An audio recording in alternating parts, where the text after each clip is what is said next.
حضرت ابو ہریرہ فرماتے ہیں میں نے رسول اللہ صلی اللہ علیہ وسلم کے ساتھ جب بھی چلتا ہوں میں دوڑ کر چلتا ہوں، صلی اللہ علیہ وسلم عام طریقے سے چلتے،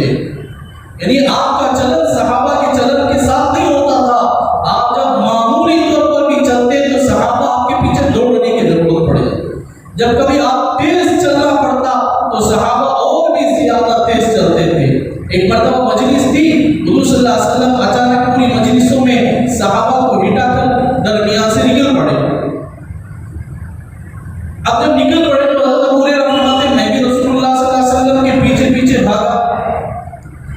اب حضور صلی اللہ علیہ وسلم کو مجھے یہ محسوس ہوئی کہ حضور اکرم صلی اللہ علیہ وسلم کو کوئی ضروری کام درپیش ہو،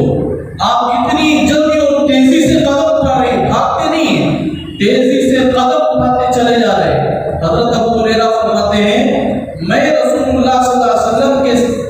ساتھ اتنی تیزی سے دوڑا میری سانس ابھرنے لگی، میں دم دم ہونے لگا۔ تو پھر رسول اللہ صلی اللہ علیہ وسلم ایک باغ کے اندر گئے اور میں بھی وہاں گیا